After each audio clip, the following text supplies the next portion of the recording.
Congo Gold TV, à la vitesse de la vie. La carte musique na biso soki kaka osali featuring na motu moko ya monene aza na succès mpe na mboka soki tube wana esimbi kaka ekomi bomoni soki nga teja elinga esimba te vie na biso le roi de la forêt basama baotala mwana oyo jour akotya album vraiment Fachi azali grand frère ya héritier Ouattara qui n'a rien à voir na IDPS, qui n'a rien à voir dans la présidence ya République. Oh, ah, grand frère,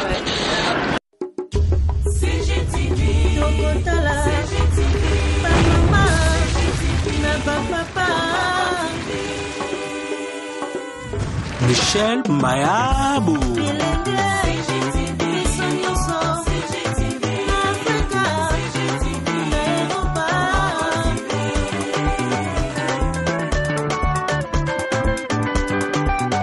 Émission ya kitoko culturelle, politique, religieuse et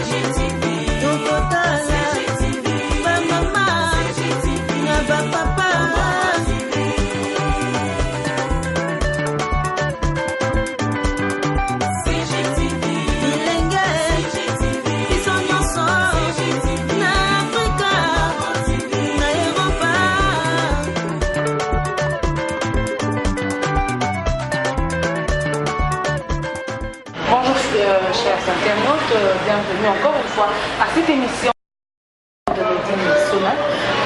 Je vous ai toujours dit de bien me suivre parce que chez moi il n'y a que la vérité. Boss, Michel Mayabo,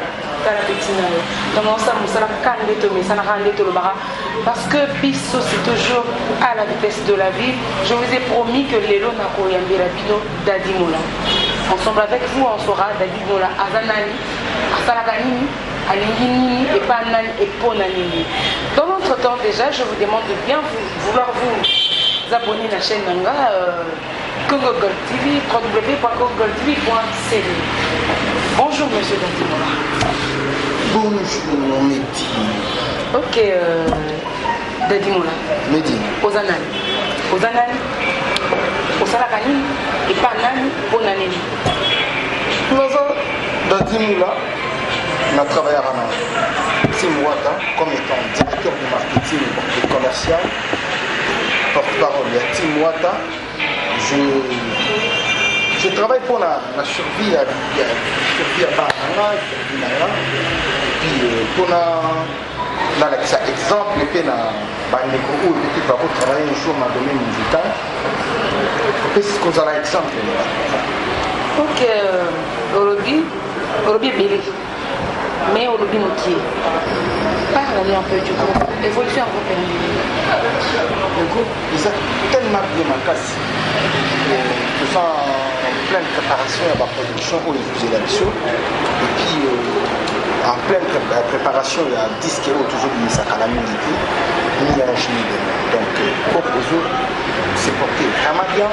Donc, tout ça vraiment bien dans le pays. Mon tirade. Bilan nango. Vous êtes fiers d'un bon moment parce que Simba parce que mon qui est le lobby kaka. Néanmoins, ton eba, l'internet Simba. Vous êtes fiers dans ça, vous savez. Trop fiers dans ça, tout ça là.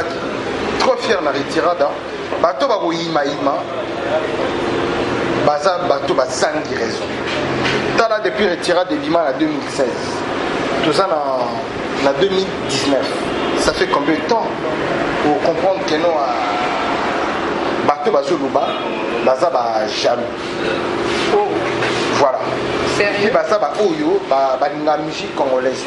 Parce que la personne oyo est capable de critiquer l'album comme retirade. Tout ça la bateau oyo ba réfléchir ça. Retirada au critiquer mon ami. Biso kutu, tout ça ba gérer l'orchestre était leader na biso ça gérer leader te oyo. A luka ka ba nomination na net. Te biso ndé faut ba tubaya. Aye ba nominé la rumba belle meilleure rumba de l'année 2000 donc de 2016 à 2017. C'est la rumba qui a primé. Les lozo tali ba rumba na biso. Bah tout à noir, bah j'aime mon mari, bah DDD, bah style ebele tobetaki baka na boka, tu verras que tomemi musique na dimension moko. CJTV à la vitesse de la vie. Congo Gold TV à la vitesse de la vie. 12 ans d'orchestre na bango, 15 ans d'orchestre na bango, babeta ba Olympia, na babeta ba Zénith. Donc nous sommes qui artiste na nga za fier. Ce qui est le moment na moment wana, les l'homme des artistes wana ba. Mais ça n'a pas été pour rencontrer des difficultés pour moi. Oui, difficulté, oui, ça va la moitié. C'est une œuvre humaine. Tu es intellectuel. Œuvre humaine, les gens ont une perfection. Tu vois? Donc, si on a le dit que non, œuvre n'est pas parfaite. On a aussi. Il y a de ces gens-là, nous barapé côté rumba. Tandis que vous allez l'amour. Pardon, ni générique. Tandis que vous allez l'amour. La vie. Ils ont partagé, il y a aussi des critiques, mais ce qu'on a les critiques, ils à la 20%. 70%, ils ont vraiment que on a bossé. Important, la personnalité et la moralité. C'est ce que moi j'ai apporté. La personnalité et la moralité. Lorsque tu parles de la personnalité et la moralité, la personnalité. Parce que non, je m'as posé la question. Les lots sont parmi les porte-paroles, un langage vulgaire,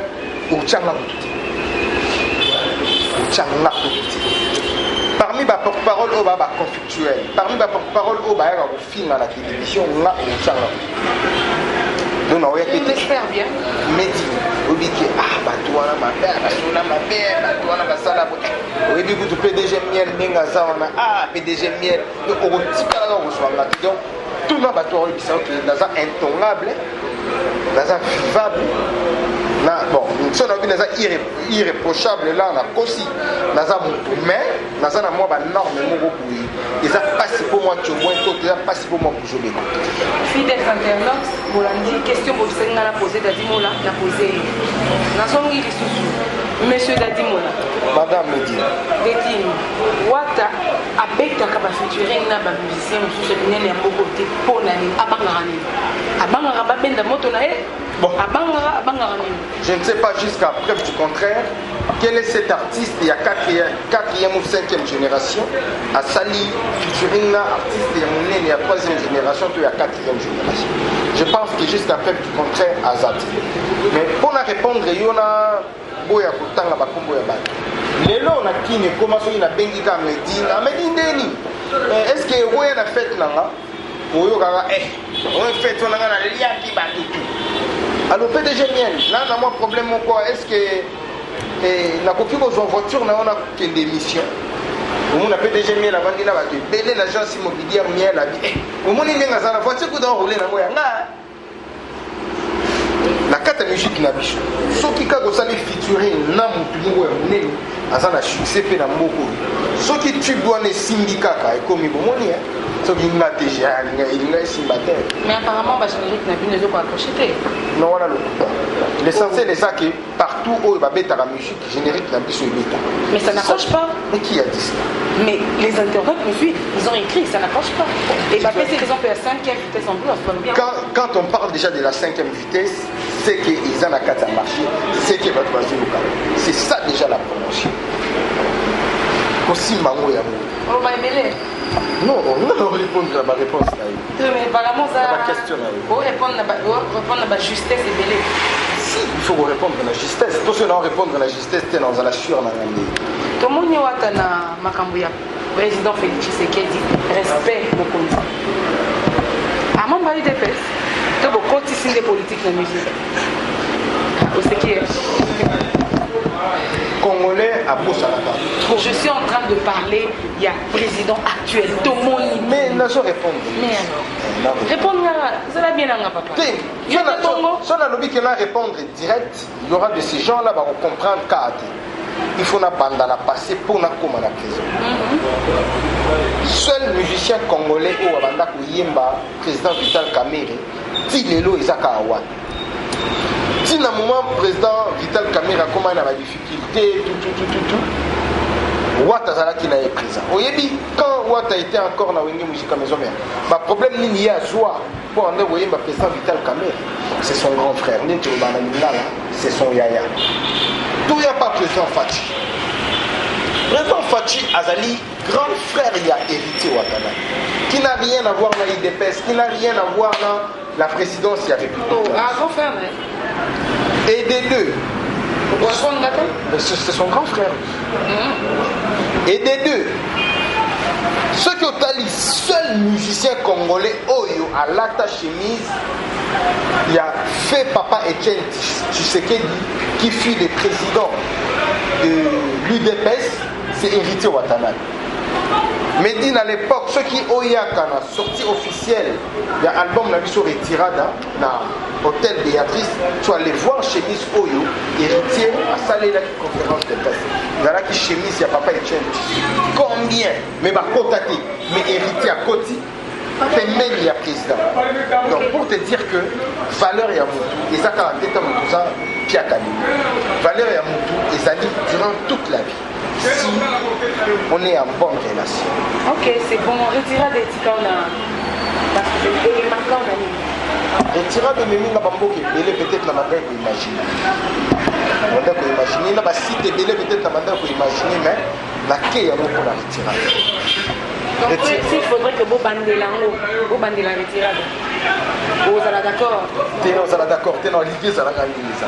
Oh, ouais. Mais parce que ils ont la satisfaction de en faveur, non?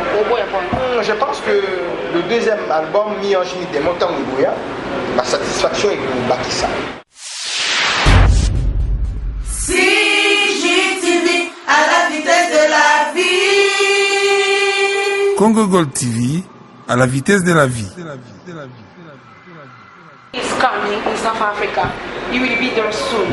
So just wait for them. They are here soon. I love you. Ah, you speak English very well. I can speak. Référence que nous disions.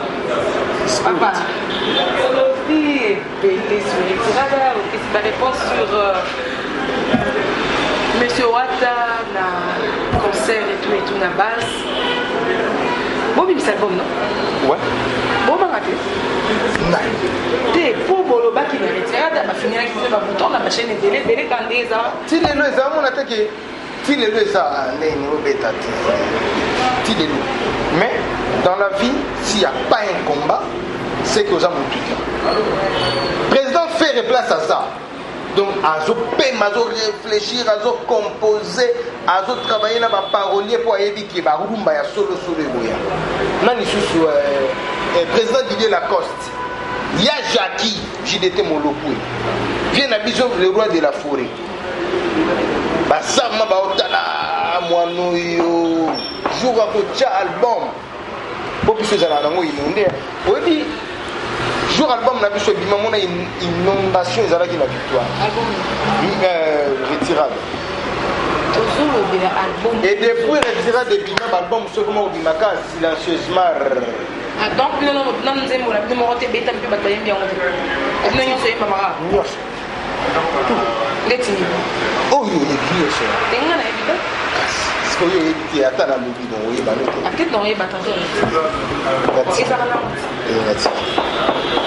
Pourquoi titre et album? Tu parles un peu à comment c'est d'abord comme ça. Mi-Ange Mi Démon. Pourquoi titre-là? Titre-là parce que dans la vie, les gens jugent trop les gens. À bout de la majorité, on a bazar. Mais on s'en va carasser la pompe. Parce que car les avions. Bon, on a une unité. Batou. Batou. Ceux qui va biso peut-être aux années moins des catch. Parce qu'il y a d'autres matés pour aller. Voilà. On doit éviter. On peut maman pour concentrer mes efforts pour n'avoir pas bien si calme. Ton nez. Héritier à bomba là, héritier là en bas. Cacher les ailes, c'est ma casse. Ton demi na biso. Na tout papa. Kosomba. Bon, on a pris son exemple. Net nzembo mo bezo te comme na 30. Ceux qui disent que 3 personnes sont déjà la PC. Tu calcules déjà. Car Oyo, Gogaro Limbana, ceux qui 10 personnes sont il y a un émission qui vit à mon carte. Goga, à hauteur de ça, l'orchestre, il faut ma base sur l'orchestre Evanda normal. Il faut un Kambu, oh, l'orchestre, nous fait ça, la Goga, ça. Vous avez la siège, la binomoko, l'instrument professionnel, la binomoko. Vous avez la studio, il y a binomoko. Nous sommes les ana 4, il y a pas de projet, mais pour la Bakar, mais il y a qu'un seul artiste, oh, il y a la 4, il y a groupe, il y a Badou. À son Bakar, il y a danger, oh, il y a ça. Bon, est-ce que l'orchestre a eu beaucoup? Quand on bien zappé à Zana? La Sankai, production Nisustozose. Les 10 déjà, c'est 10. Merci à Christian Champagne, Mopemba et à Trésor Antimidi. La zone déjà c'est 10. Donc le dimanche, d'ailleurs c'est le jour de mon anniversaire, le 10. Oh, voilà. Happy birthday. Thank you, my sister.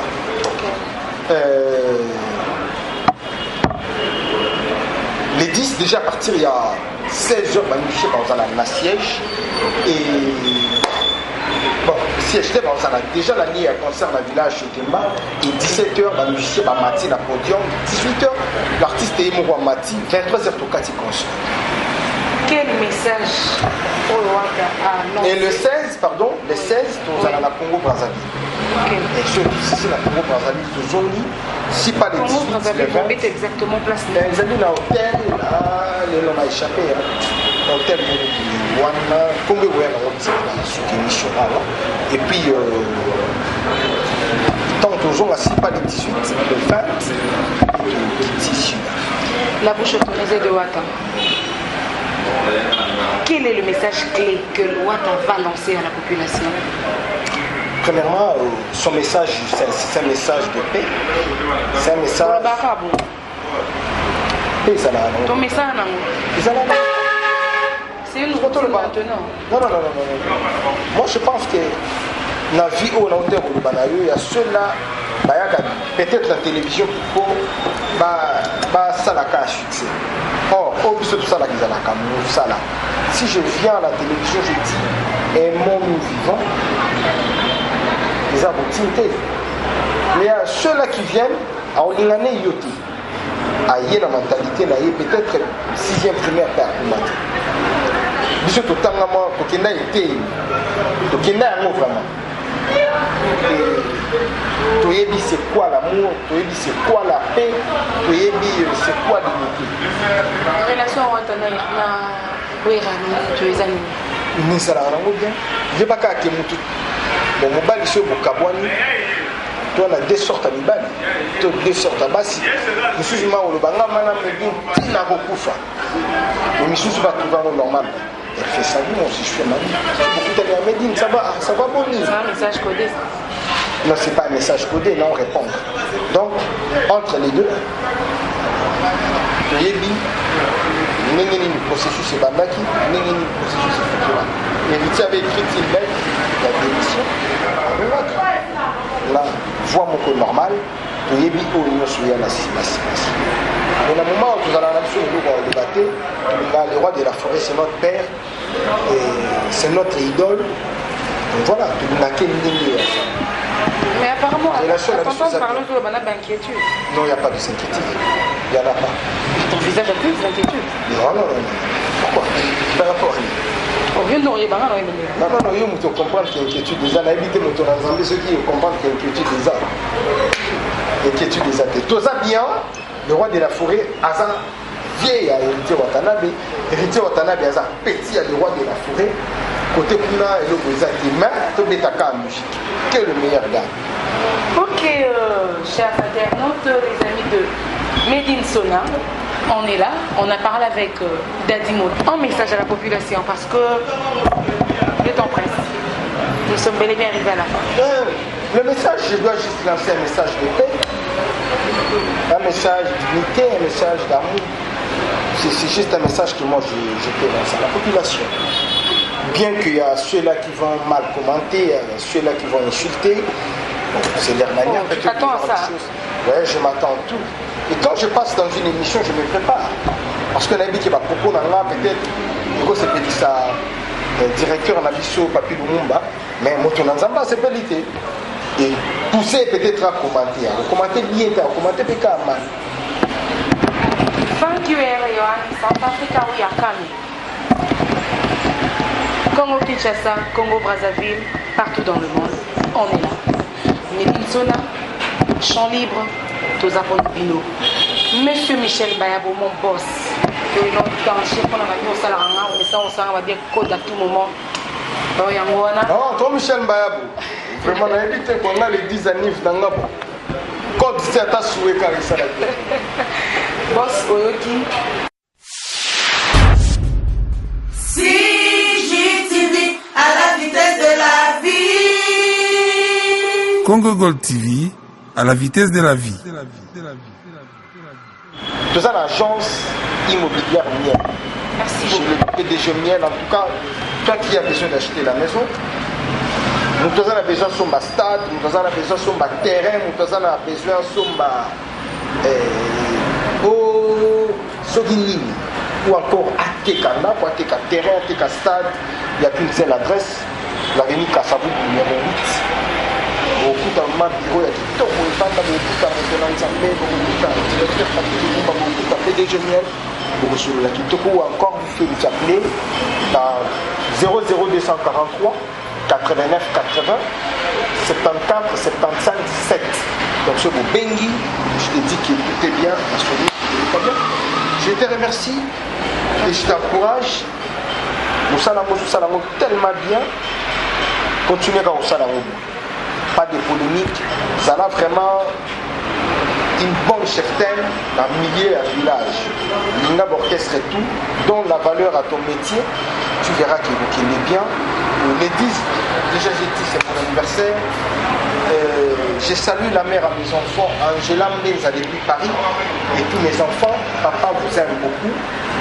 Ernestine Moulaye le 27 OP, Mireille Darmela Moulaye le 24, Béni Moula et Bellevue Moula le Libé. Depuis la France, je vous salue. À moi, je vous dis au revoir et on se retrouve juste après. Mambo te sala moi bien. À la vie.